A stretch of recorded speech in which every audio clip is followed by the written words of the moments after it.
Hulikam, Kim at Paulo nakipagkulitan sa mga Showtime, bulilit.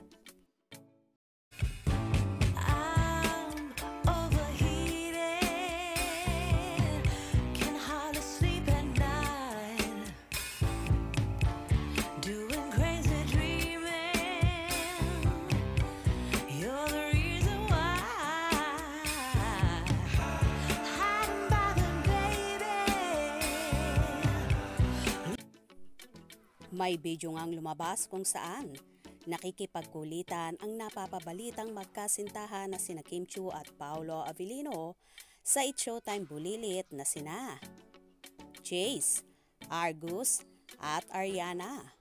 Present kasi ang mga batang bulilit sa variety show na asap natin to at ganun din si Paolo.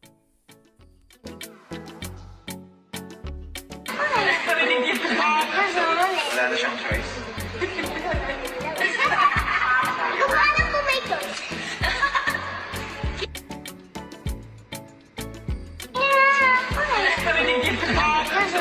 Wala na siyang choice. Ang saya lang nilang pagmasdan at bagay na bagay silang mag-anak na so cute na mga chikiting na kahit nga ang isa pang bulilit na si Kulot ay nagpa-picture din kay Paulo. Kitang-kita naman sa naturang video kung paano tinitigan ng pasimple ni Paulo si Kimi na tila ba gandang-ganda at sexy-sexy sa aktres.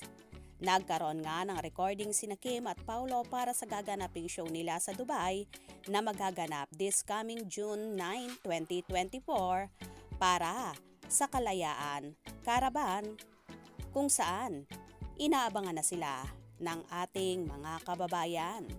Bukod pa dyan ay talaga namang sinusundo at inihahatid ni Paulo si Kimi sa Showtime at ngayon naman ay sa asap natin to.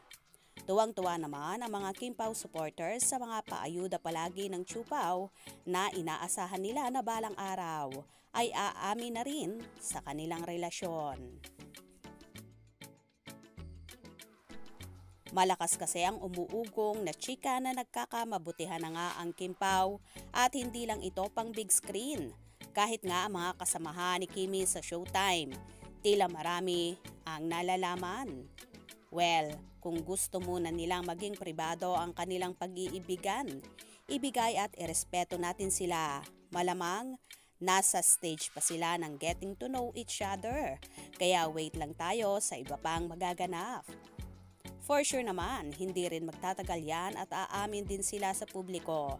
Lalo pat lumantad na ang ex-jowa ni Kim na si Sian Lim sa kanilang relasyon ng Viva producer na si Iris Lee.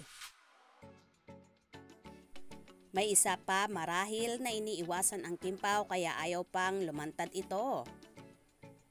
Dahil sa ex-nobya ni Paulo na si Janine Gutierrez kung saan nagkaroon nga sila ng relasyon pero wala namang inamin sa publiko. Kaya ito siguro ang isa ring dahilan kung bakit sila napipigilang lumantad sa ngayon. Galit na galit kasi ang mga Paunin supporters ni Janine at Paulo kay Kimi dahil mang-aagaw daw ng jowa ang actress at katakot-takot na pangbabash ang ginagawa ng mga ito kay Chinita Princess. Wow, we'll wait and see na lang sa mga mangyayari sa Kim Pao. Kaya naman tumutok at wag na wag pahuhuli sa mga maiinit na kaganapan. Anong inyong magiging reaksyon sa bidyong ito? Comment below.